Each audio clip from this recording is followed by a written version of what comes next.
আল্লামা মামুনুল হক দামাত বারাকাতুহুম আমার উপর আস্থা রেখেছেন। আমার উপর আস্থা রেখে তিনি আমাকে এই দায়িত্ব পালন করার সুযোগ দিয়েছেন। ভাই, আমরা ক্ষমতার জন্য আমরা জাতীয় সংসদে যাই নাই। এরকম ক্ষমতা তো আমাদের পূর্বপুরুষের ছিল। আমরা এরকম ক্ষমতার মসনদে বসার জন্য জাতীয় সংসদে যাইনি। আমরা এদেশের মানুষের কণ্ঠ হয়ে কথা বলার জন্য জাতীয় সংসদে গিয়েছি। এজন্য যতদিন আমাদের কথাগুলো যতদিন রায় না হবে, আমাদের দাবিগুলো যতদিন পূরণ করা না হবে, আমাদের আন্দোলন চলতে থাকবে।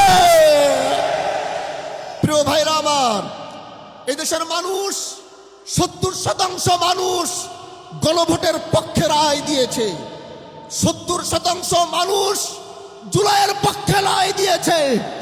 এজন্য এদেশের জনগণের ম্যান্ডেটের বাইরে গিয়ে অন্য কিছু করার কোনো সুযোগ কারো হবে না।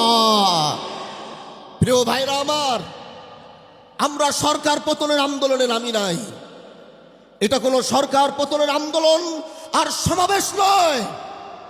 সংসদে বুঝাবার চেষ্টা করেছি, হয়তো বুঝতে পারছেন না বলে আজ জনগণ ময়দানে নেমেছে বুঝাবার জন্য। এজন্য আমরা চাই সরকার এটা বুঝবে, জুলাইকে ধারণ করবে, গণভোটের রায়ের পক্ষে সরকারও থাকবে, এটা আমাদের চাওয়া। এজন্য আগামীর বাংলাদেশে আমরা জুলাইকে মাইনাস করে আমরা কিচ্ছু করতে পারবো না। প্রিয় ভাইরা আমার, এই ময়দান থেকে এটাই বলতে চাই, আমরা জাতীয় সংসদে আমরা জনগণের কণ্ঠ হয়ে কথা বলবো। আর যখনই রাজপথে ডাক আসবে, আপনাদের রাজপথ থেকে কথা বলতে হবে। আল্লাহ পাক আমাদেরকে কবুল করুক। নাসরুম মিনাল্লাহি ওয়া ফাতহুন করিব ওয়া বাশশিরিল মুমিনিন। আসসালামু আলাইকুম ওয়া রাহমাতুল্লাহি ওয়া বারাকাতুহু।